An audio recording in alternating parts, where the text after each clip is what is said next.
Bom dia, boa tarde, boa noite.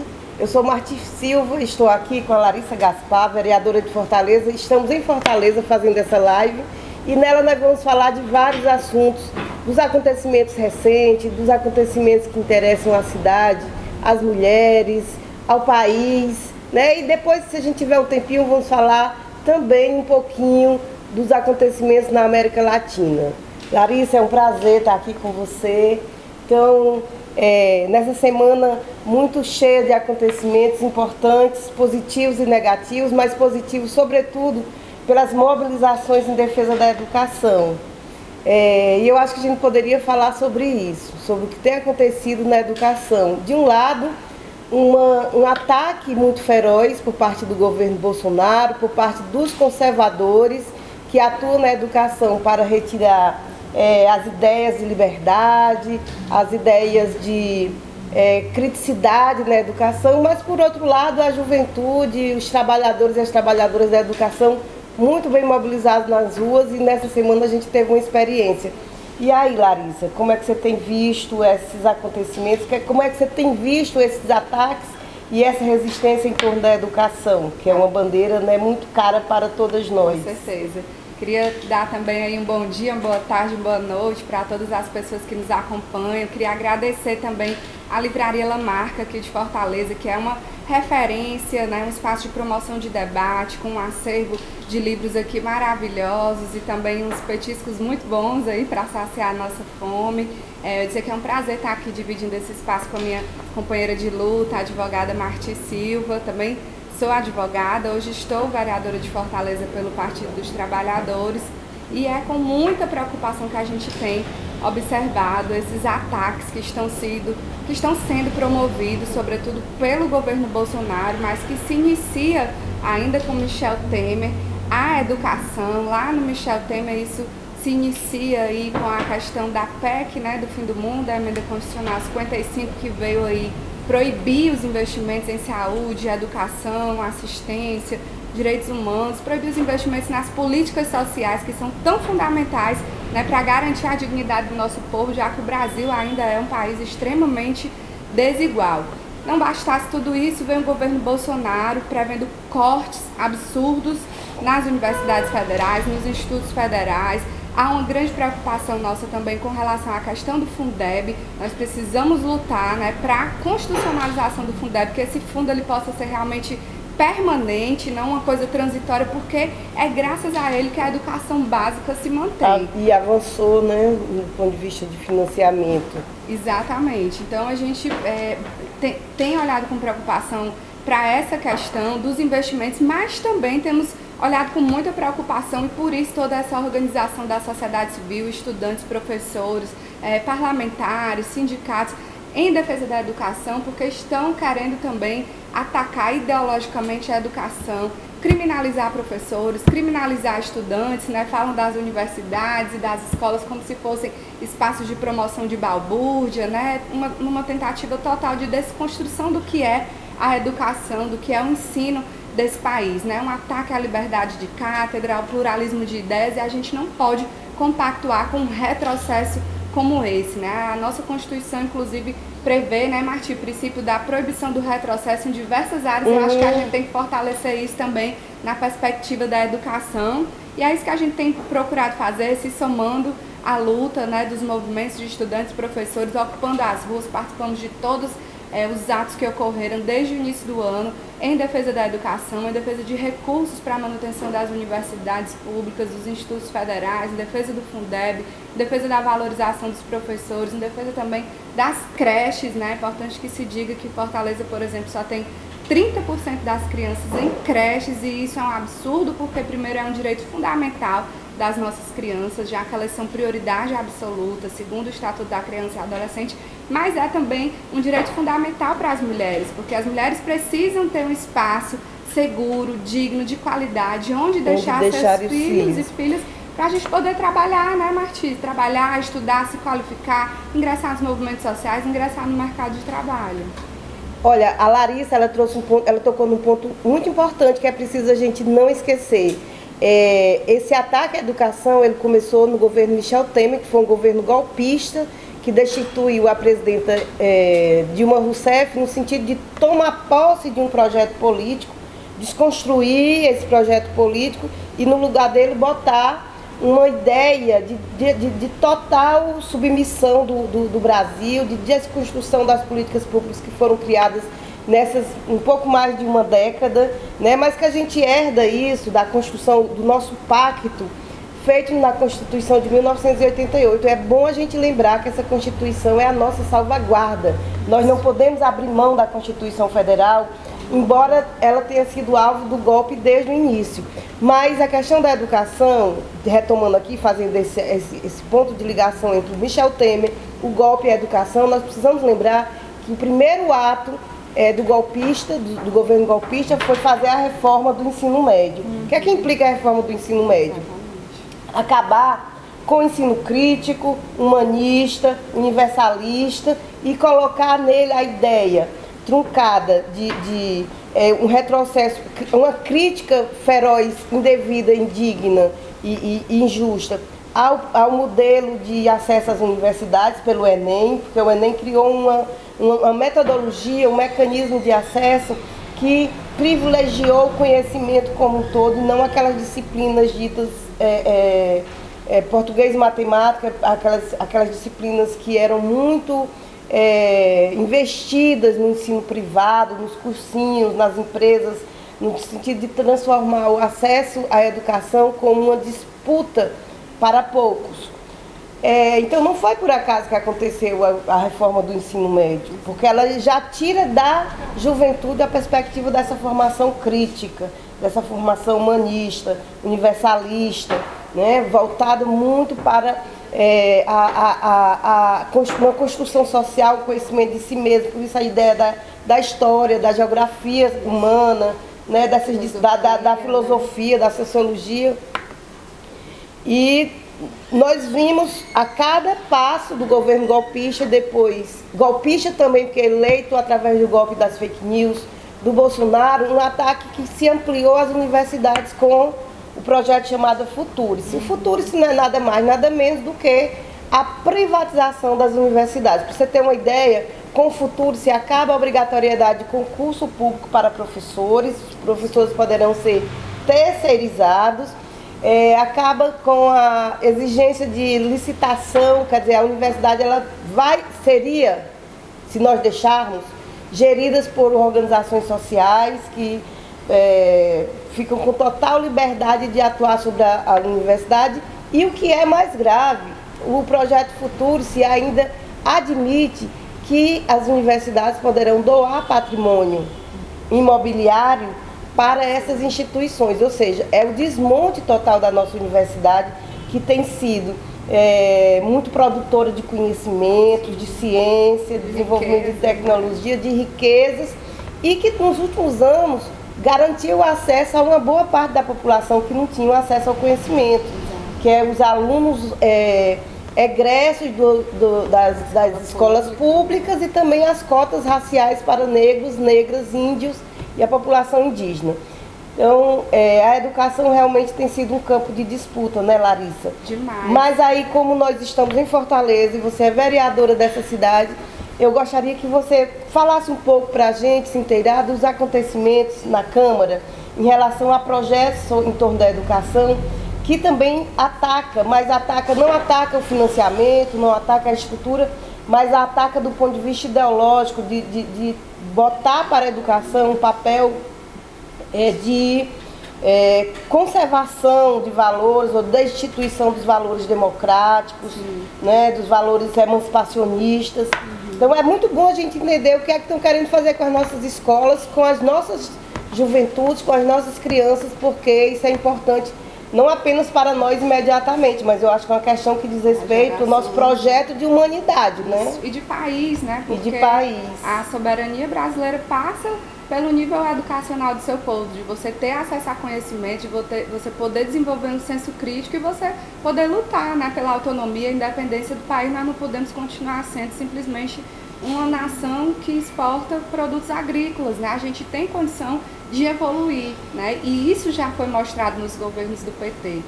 quando se, por exemplo, o Lula criou o Fundo Soberano do Brasil, né, que tinha 26 bilhões de reais lá para momentos de crise, problemas de conflitos externos, e que foi totalmente destituído pelo governo Michel Temer e pelo governo Bolsonaro, que tem realmente um projeto de submissão da nossa nação aos interesses de outros países, sobretudo dos Estados Unidos. Então, a educação ela é muito importante para que as pessoas tenham a capacidade de se emancipar. Pedimos aqui, Marti, uma audiência pública para discutir o Futurice, que a gente já chama de Faturice, porque temos clareza que é um projeto de total privatização do ensino público, da universidade pública, né, como você bem colocou, um projeto que flexibiliza totalmente direitos aí que estão inclusive estabelecidos na nossa Constituição, da autonomia universitária, da realização de concurso público, né, para que os profissionais eles tenham segurança jurídica, né, de que a sua relação profissional ela se mantém independente da forma como ele manifeste as suas opiniões, porque isso é um direito do professor e da professora, né, o pluralismo de ideias, a livre manifestação de pensamento, isso está previsto na nossa Constituição e tem sido atacado de maneira muito forte por essa onda reacionária, né, que tomou o poder através de fake news, né, através de violência, através de um engajamento terrível com milicianos, e que tudo isso precisa ser apurado e precisa ser posto um fim. Essa semana, inclusive, na Câmara nós tivemos um debate sobre a pauta da educação, porque existe um projeto de lei tramitando que defende a liberdade de cátedra. Inclusive, em 2017, o nosso mandato, de forma muito proativa, apresentou o projeto Escola Sem Censura para assegurar a liberdade de cátedra de professores, né, para assegurar o pluralismo de ideias, o combate ao preconceito, a gestão democrática das escolas. O projeto ele foi covardemente assassinado dentro da Comissão de Constituição e Justiça, né, por acordos políticos, mas ele volta novamente a essa pauta. Na época nós apresentamos com preocupação com uma escola sem partido, que é preciso que se diga, é um projeto de um partido único, de um pensamento único, né, de formar essa massa de trabalhadores acríticos para servir, como diz o Guilherme Boulos, né, de engrenagem para esse sistema capitalista, né, destituir as pessoas da capacidade de desenvolver o senso crítico, né, de acessar disciplinas importantes para a formação humana, como filosofia, sociologia, história, geografia. A gente vive um absurdo tão grande que essas pessoas que hoje estão no poder, né, defendem que a Terra é plana, né? Daí você tira o grande atraso, o grande esse governo. E que falam tanto, né, que defendem a escola, que estão combatendo a ideologia nas escolas, estão combatendo ideologia coisa nenhuma, porque o próprio presidente queria impor, implantando a ideologia, e não tem a menor vergonha de querer impor às escolas que, além de cantar o hino nacional, que isso não é problema, mas que recitassem o slogan de campanha do presidente, Deus acima de tudo, Brasil acima de todos, verdadeiro absurdo, né? E filmassem, que se filmassem as crianças ferindo aí o direito à privacidade, à intimidade das crianças e adolescentes, que está protegido pelo ECA, né? Isso foi finalmente barrado, né, pelas instituições jurídicas. Que bom que elas atuam e precisam atuar ainda mais. Às vezes atuam.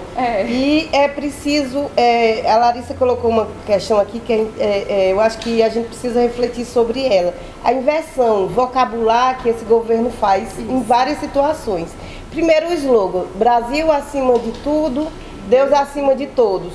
Nem tem Deus no coração desse povo, porque eles são marcados pela violência, pelo extermínio, pela destituição de direitos, pela defesa da tortura, pela exaltação a torturadores.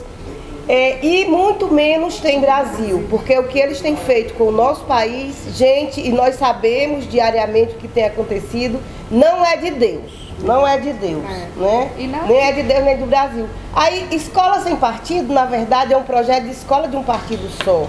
Um partido com um pensamento único, mas um pensamento muito parecido com a formulação nazifascista, né? Uma formulação que retira a liberdade, que retira a individualidade, a criticidade. Que não e uma outra coisa, uma outra inversão vocabular que nós precisamos refletir, denunciar e não permitir que ela se aprofunde, que é a tal ideologia de gênero.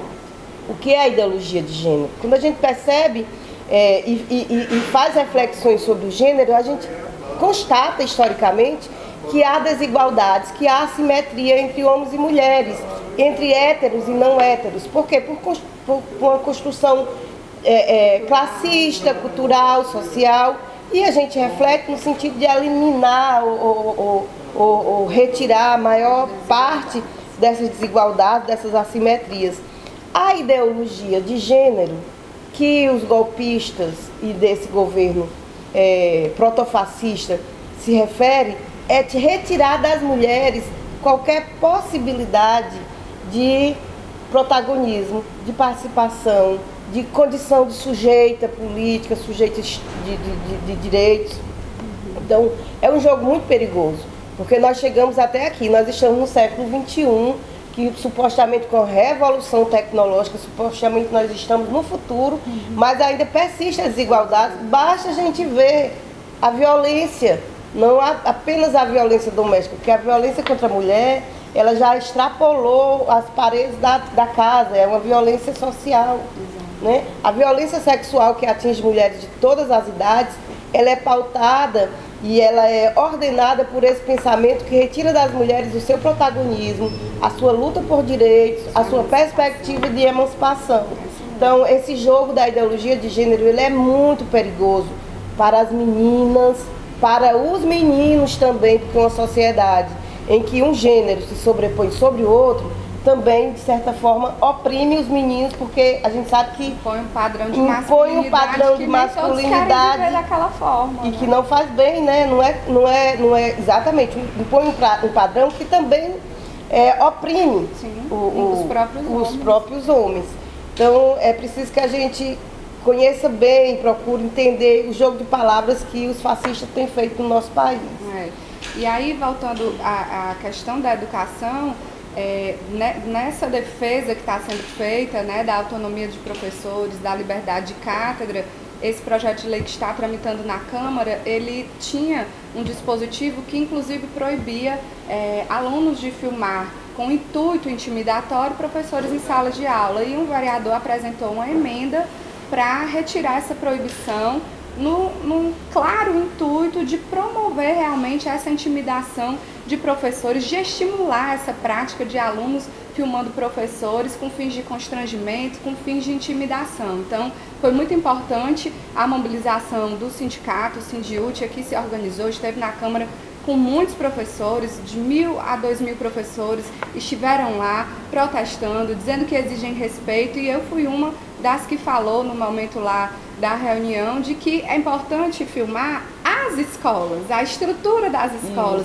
o investimento que não está sendo feito na educação. Não tentar intimidar professores que sobrevivem a condições absolutamente precárias dentro das escolas municipais para garantir o direito das nossas crianças de ter acesso à educação. São verdadeiros heróis e heroínas, porque quem visita as escolas, quem cumpre o seu papel de fiscalizar os equipamentos públicos, vê o drama que é você chegar numa sala de aula e não ter iluminação e não ter ventilação. Como é que uma criança consegue se concentrar em condições absolutamente desfavoráveis? Então eu disse, filmem mais as escolas e mostrem essa desestruturação, essa precariedade pela qual passam as nossas escolas.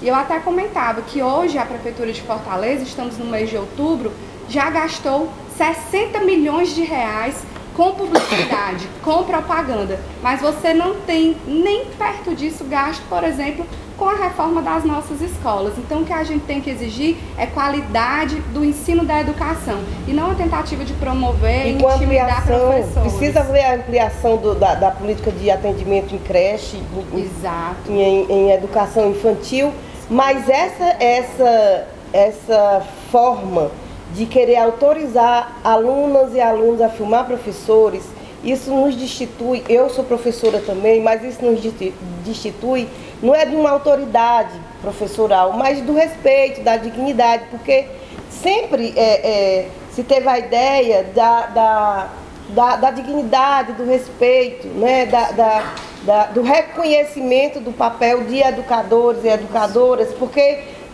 primeiro a generosidade da transmissão do conhecimento, da produção de um saber, mas há também a produção de gerações futuras, de valores. Então, se você põe na mão de crianças a ideia de que elas podem constranger as professoras, que tipo de sociedade nós vamos criar? Que tipo de referência essas gerações futuras terão se elas podem se arvorar no entendimento de que podem transferir, constranger e ameaçar a liberdade de uma pessoa que está ali transmitindo a formação dela, construindo, fazendo a construção humana dela. Então isso é muito perigoso. Com certeza. E você fala em referência, Marti, e é importante a gente destacar que a maioria das crianças que hoje estão na rede municipal já não tem uma referência familiar adequada, porque muitas vezes são vítimas desse sistema que produz exclusão, né, que joga essas famílias, esses pais e mães de família, para a criminalidade, para o uso de droga, né, para a reprodução da violência dentro de casa. Muitas vezes essas crianças são filhos de pais abusadores. Se já não tem uma referência dentro de casa e a escola deixa de ser uma referência, realmente o que será da formação dessas crianças? E esse discurso também que você comentou da ideologia de gênero, eu costumo dizer que isso é uma invenção, né? Uma frase pronta, feita, criada para esconder o preconceito daqueles que tratam do assunto, que insistem em falar dessa temática onde não cabe essa temática, mas como não fazem outra coisa da vida, a não ser tentar impor pânico moral às famílias brasileiras com esse discurso da ideologia de gênero, que é simplesmente mascarar o preconceito e o ódio que tem a emancipação das mulheres, a tudo que nós já conquistamos e o ódio que tem também a população LGBT. E aí eles se utilizam esse discurso, essa frase ideologia de gênero, para dizer que a esquerda, que professores querem transformar a sociedade em homossexual, querem acabar com a reprodução humana. Mentira, falácia, para esconder o preconceito de gente misógina, machista e LGBTfóbica. Ninguém impõe orientação sexual a ninguém. Aliás, eu acho que a gente precisa dizer com todas as palavras que quem mais cuida das relações familiares, das crianças, da formação das gerações, das novas gerações, é a esquerda. Porque a esquerda ela é toda pautada numa ideia de humanidade, numa ideia de sociedade em que as pessoas justa, né? Tenham justiça social, tenham respeito às diferenças. Então, ninguém mais do que as pessoas que estão no campo da esquerda cuidam da vida social. E esse projeto, ele é destruidor. Ele é destruidor no sentido que ele nega esses avanços que nós tivemos. Quem quer viver numa sociedade em que metade da população é oprimida de forma até o seu extermínio, como a morte, o feminicídio? Quem quer viver? Quem quer viver numa sociedade em que as crianças não têm uma formação, que não ganham conhecimento, a ponto de se desenvolverem como sujeito, como pessoa, como parte de uma coletividade? Quem quer viver? As pessoas que acham que esse modelo proposto pelo governo Bolsonaro é o correto. Exato. E na verdade a gente tem que pensar, não é a conjuntura é muito importante, a gente pensar no que aconteceu de manhã, no que pode acontecer à noite, nos projetos imediatos, mas a gente tem que dizer que isso é uma ideia de humanidade, gente. Isso é uma ideia de sociedade, não é para amanhã, não é até a eleição, onde a gente pode pensar que o eleitorado vai tirar o Bolsonaro e escolher um projeto melhor. Não é isso. Nós temos que pensar o que é que está sendo dito para a nossa sociedade. Que tipo de ideia nós temos da violência? Ah, então o menino da escola privada, esses dias, apareceu numa filmagem apontando um revólver para os colegas. Ficou todo mundo estarrecido. Como se aquilo fosse o fim dos tempos. Não é? Eu disse, esse menino, ele precisa ser educado, ele precisa ser reeducado, ele precisa ser disciplinado, mas certamente a direção daquela escola conservadora, os pais, a família e o que ele tem sido bombardeado de propaganda em defesa do uso das armas, legitimou aquela atitude. Aí nós, os adultos, ficamos, que absurdo o menino com um revólver na escola, mas se ele está sendo ensinado para isso. Essa normalização, essa banalização da violência e das armas chega nas crianças, chega na juventude. Então, quando a gente diz que a educação ela não pode ser tolhida no sentido de trazer as ideias críticas, a imposição de uma ideia de convívio com respeito, né? Porque a gente também precisa defender a democracia e o respeito com todos os critérios. Esse negócio de liberdade de expressão, que a pessoa pode dizer qualquer um, ferir, falar mal de ser racista, ser machista, ser homofóbico.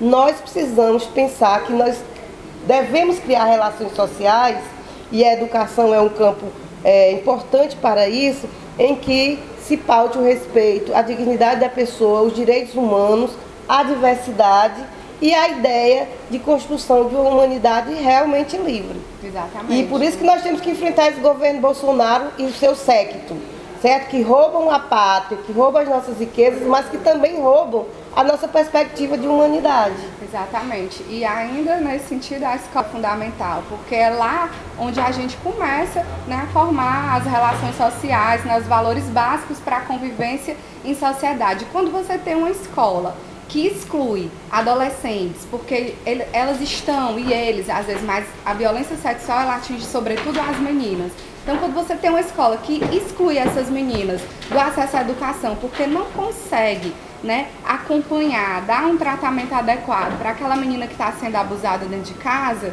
o que será dessa jovem? Da mesma forma, meninos e meninas LGBTs, né, cujo índice de evasão escolar dessa população é de 75%. Então, quando a gente fala de direito universal à educação, nós estamos falando em garantir a permanência de todas as crianças, de todos os adolescentes na escola, sejam eles e elas como são, seja uma adolescente negra, seja uma adolescente católica, seja um adolescente umbandista, seja um adolescente LGBT, todos e todas têm direito de ingressar e permanecer na escola. Então, essa falácia da ideologia de gênero foi uma construção feita para impor pânico às famílias brasileiras, com um discurso mentiroso, porque isso a direita sabe fazer muito bem, mentir é a única coisa que fazem muito bem mentir e espalhar inverdades de que querem interferir na orientação e na sexualidade de seus filhos e filhas. Isso é mentira. O que nós queremos é garantir o direito da menina que está sendo estuprada dentro de casa de permanecer na escola, de qualificar professores, capacitar para que consigam enxergar essa violência e poder dar uma atenção diferenciada a essa criança. Queremos garantir que o jovem LGBT permaneça na escola, não é porque ele é gay ou porque ela é lésbica ou porque é trans, que ele vai ter que sofrer todo dia espancamento e violência verbal e psicológica dentro das escolas. Então as escolas precisam estar preparadas para garantir a permanência dessas pessoas no ambiente escolar, para que elas tenham condições de ter um futuro melhor, de reescrever a sua trajetória. É disso que nós estamos falando. E é bom que a gente diga que a educação sexual não é para ensinar as pessoas a transarem, porque, aliás, não precisa nem se ensinar, né? Porque isso é um ato tão natural, tão espontâneo da existência humana, que as pessoas não precisam ir para a sala de aula aprender a transar. A educação sexual é para ensinar as pessoas valores de convivência, de respeito, sobretudo com as meninas. Exato. Porque é a educação sexual que vai fazer com que meninas, desde a primeira infância, identifique um abusador, uma tentativa de abuso, que ela crie proteção para ela mesma. Enfim, a educação sexual, ela confere dignidade às meninas e aos meninos, porque os meninos também são vítimas de abuso, assim como eles também podem se tornar vítimas, sendo educados para serem abusadores. Porque os meninos precisam saber que não pode tocar no corpo das meninas sem elas quererem, eles não podem avançar, eles não podem beijar à força. Então, isso é educação sexual. Exato. Se a gente tivesse uma educação sexual séria há muitas gerações, nós não teríamos o índice de violência sexual que nós temos hoje, que é alto. Exato. E tanto é verdade o que você fala, Marti, que existem depoimentos, relatos, né, de diversas escolas, né, que estão disponíveis aí nas redes sociais, de que durante o momento de educação sexual na escola, que, repito de forma muito clara, não é a mentira que essa direita reacionária espalha, de que a educação sexual é ensinar sexo para crianças, é mentira. Educação sexual é ensinar, sobretudo, as crianças a se protegerem dos abusos sexuais. Uma frase que eu gosto muito de dizer é que a educação sexual permite você fazer a diferença de um toque de afeto para um toque de abuso. E foi justamente num momento desse, de educação sexual na escola, que uma criança disse: "Ah, tia, quer dizer que o meu pai não pode tocar na minha pipita porque ele faz isso e me machuca e eu não gosto." E aí, imediatamente, o Conselho Tutelar estava presente nessa aula de educação sexual. A polícia fez um flagrante do pai, que na verdade era o padrasto, mas que ela chamava de pai, e isso é importante. A ONU, uma pesquisa da Unicef, ela mostra que nós temos uma adolescente engravidando a cada 19 minutos no Brasil. E elas não estão engravidando porque estão iniciando precocemente a vida sexual. Elas estão engravidando porque elas são estupradas dentro de suas próprias famílias. Então, uma menina dessa ter acesso à educação sexual, para ela compreender que nem o pai dela, nem o colega de sala, nem o professor, nem ninguém pode tocar o corpo dela, penetrar o corpo dela sem que ela queira, isso é muito importante para a gente sair desses índices de violência sexual que dizimam a vida de meninas e meninos. É isso. É isso. Agora, eu acho que era importante também a gente falar, porque tudo isso que a gente está falando tem muito a ver com política. Tem muito a ver com política. A gente não pode perder de vista a compreensão de que a política, ela conduz a nossa vida para o bem ou para o mal. Ela tem conduzido para o mal ultimamente, porque a base de fake news, esse governo se elegeu, tem se espalhado do ponto de vista de projeto por várias cidades, por vários estados. Basta ver que várias câmaras de vereadores, ou várias assembleias, têm apresentado projetos que retiram da educação a questão do reconhecimento das diferenças e a educação de gênero, da educação sexual, da diversidade cultural.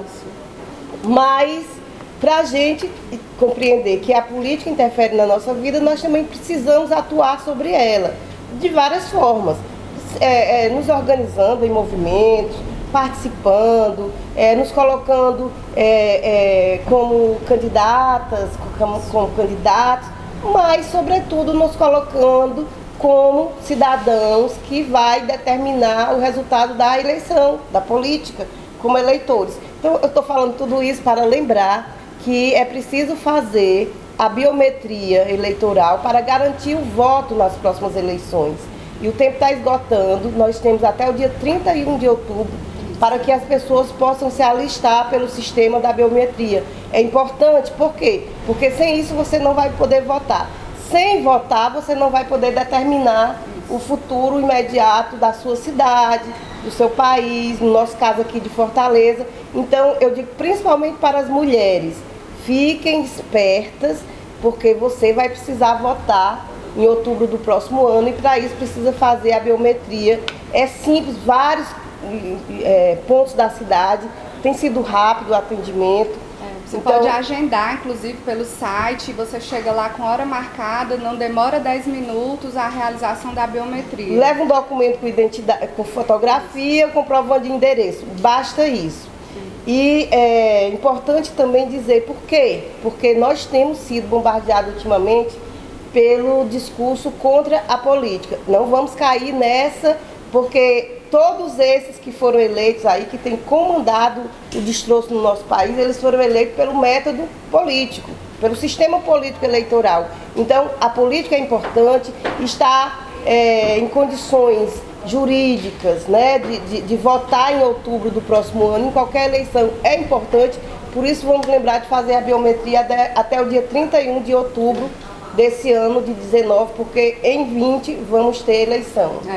Muito importante, né, a gente desconstruir essa tentativa de criminalização da política, porque inclusive esses que aí estão entendem tanto de política que mantém um preso político no país, porque sabiam que o presidente Lula estava em primeiro lugar nas pesquisas eleitorais, que ele iria ganhar as eleições presidenciais. Então o que essa turma fez foi um verdadeiro golpe na soberania popular. O que nós temos de mais valoroso, que é o nosso voto, para escolher os nossos representantes, para escolher um projeto político que vai fazer a diferença nas nossas vidas e na vida do país. E isso foi subtraído da população com esse golpe midiático, institucional, político, que foi dado para derrubar a presidenta Dilma da presidência da República, depois para prender o presidente Lula, e ainda tiveram a cara de pau de premiar com cargos em ministérios aqueles que foram os verdadeiros operadores desse esquema de destruição da nossa democracia, como a gente tem aí o Sérgio Moro hoje como ministro da Justiça.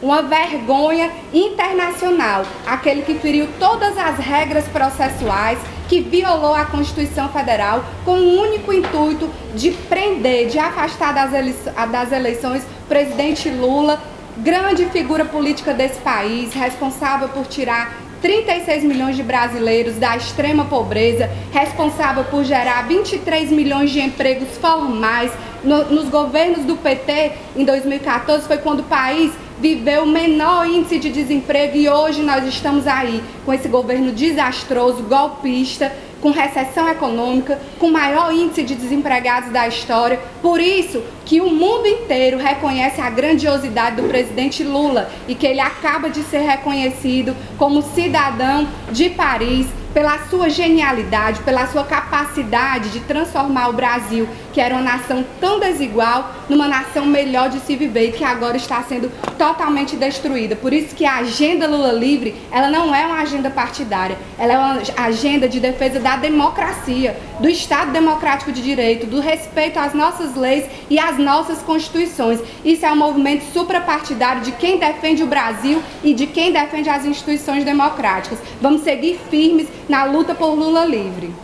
Realmente, a gente sabe, se não fosse o golpe, e o golpe com a participação do Poder Judiciário, sobretudo por essa operação Lava Jato, que foi uma estrutura criada, primeiro para desmontar as empresas brasileiras, a economia brasileira, mas atuar politicamente na desconstituição de um projeto político que vinha dando certo, que fazia o Brasil caminhar para um desenvolvimento social nunca visto antes, e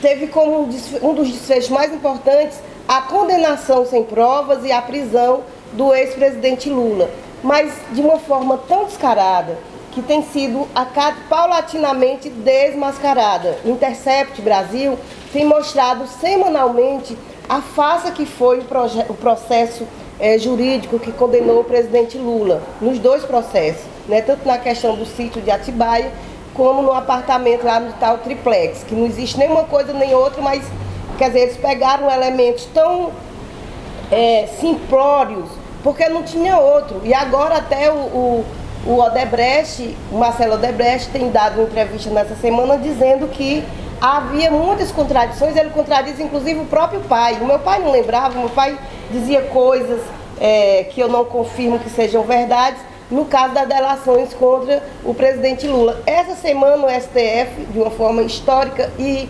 também, eu não digo surpreendente, mas minimamente retomando aos trilhos do seu papel, defendeu, né, criou a tese de anulação de julgamentos feitos com base em delações premiadas em que não tenha sido dado a devida direito de defesa para os delatados. Então isso é muito importante para a defesa do presidente Lula, mas para a defesa de processos judiciais que atingiram muitas pessoas, mas sobretudo o Lula, que ele foi preso para sair do processo eleitoral, para ser retirado e com isso facilitar a eleição desse projeto golpista, nazista, de alto prejuízo para o país, de alto prejuízo para as pessoas em geral. Nós temos resistido e o Lula disse uma coisa muito certa. Quando ele foi para a prisão, ele disse: eu falarei pela boca de vocês. E milhares de bocas têm falado todos os dias, em todos os momentos, Lula livre. E temos falado de forma tão enfática que o projeto, essa estrutura da Lava Jato tem sido desmascarada, o STF tem tomado decisões que caminham no sentido de anular processos jurídicos que não tenham dado a devida direito de defesa para os acusados, e o Lula tem crescido politicamente no mundo inteiro. Agora ele é cidadão de Paris pelo simples fato dele ter atuado na retirada de 30 milhões de pessoas da miséria. Isso para o mundo é importantíssimo. Isso para o mundo é um modelo, é um exemplo importante. Lula hoje é cidadão parisiense. O Lula hoje está indicado ao Prêmio Jabuti de Literatura pelo seu livro, pelo livro que ele escreveu na prisão. E o Lula também, dia 11, ele é indicado a Prêmio Nobel da Paz. Ou seja, o mundo reconhece, os juristas do mundo, a imprensa mundial, os governos dos países desenvolvidos, democráticos, que têm uma perspectiva de eliminação da fome, pelo menos, né, de eliminação da miséria, tem reconhecido no Lula essa liderança. E nós, brasileiras e brasileiros, reconhecemos desde sempre. Por isso que a Larissa tem razão, a bandeira Lula livre é uma bandeira que diz respeito ao interesse de todas as pessoas que defendem a justiça, que defendem a verdade, que defendem a democracia, que defendem direitos. E a respeito disso, Larissa, eu queria fazer aqui, deixar um convite, porque no dia 31 de outubro, a Associação Brasileira de Juristas pela Democracia estará realizando aqui em Fortaleza o ato Moro Mente. Quem é Moro? Moro foi um juiz que deveria respeitar a sua função de Estado, porque o juiz é uma função de Estado, mas que ao contrário disso vem toda a sua carreira construindo ações criminosas. Nós precisamos resgatar aqui a história do Banestado, em que foram roubados milhões de dinheiro público, de reais, milhões de dinheiro público, e houve um processo de absolvição dos ladrões. A Lava Jato foi o contrário, um processo de criminalização, de julgamento indevido, julgamento e aprisionamento de pessoas sem respeitar o devido processo legal, o direito de defesa,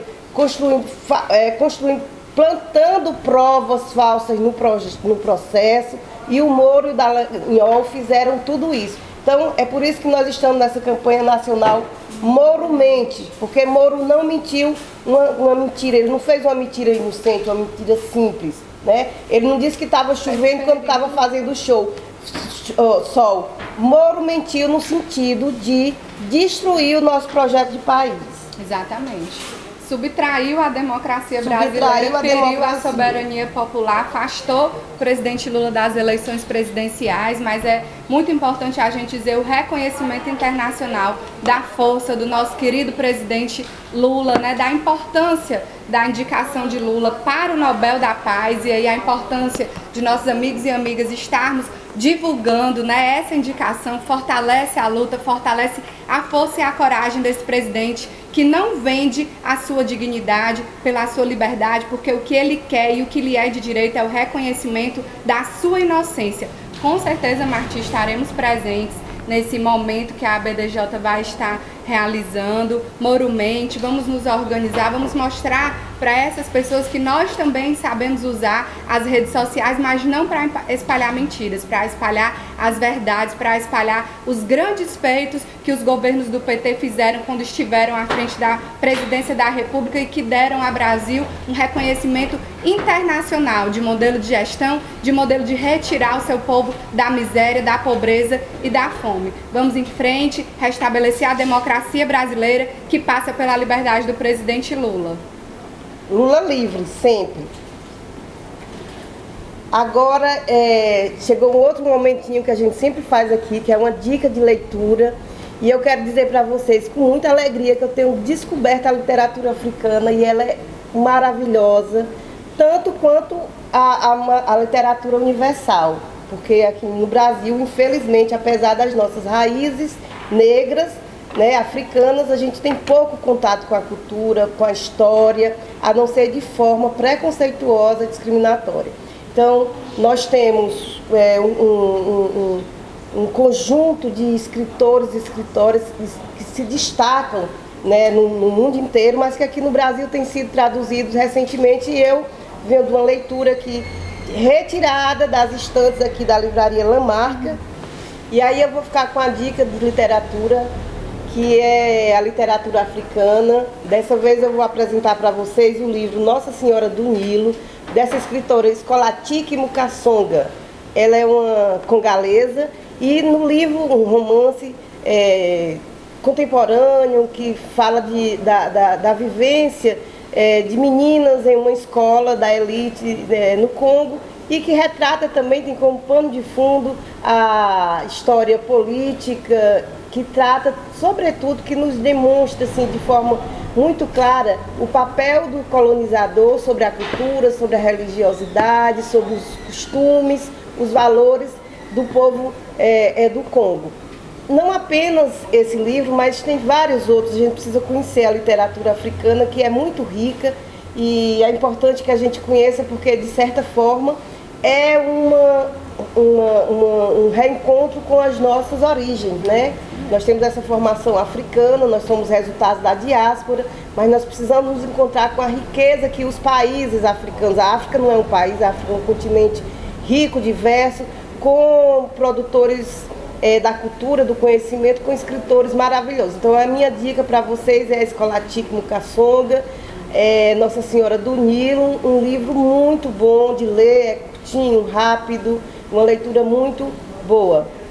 A Larissa também tem uma dica de cultura pra gente e aqui a gente vai se despedir. Participem da nossa live, curtam, comente, compartilhem, diga para as amigas e os amigos que você viu e passe também adiante, que é muito importante a gente continuar com esse bate-papo, que pensa nas nossas vidas, que pensa no nosso dia a dia e que pensa também o que é que a gente quer, né, para o nosso país, para o nosso futuro. Mas imediatamente eu acho que nós queremos muito dizer Lula livre. É isso mesmo, ótima dica, Marti. Eu queria também convidar vocês para prestigiar, para assistir à exposição Nomes, que está em cartaz no Sobrado José Lourenço, que fica no centro da cidade de Fortaleza, na Major Facundo 154, uma exposição belíssima que retrata a vida, a trajetória dos adolescentes que foram assassinados em 2015 na chacina do Curió.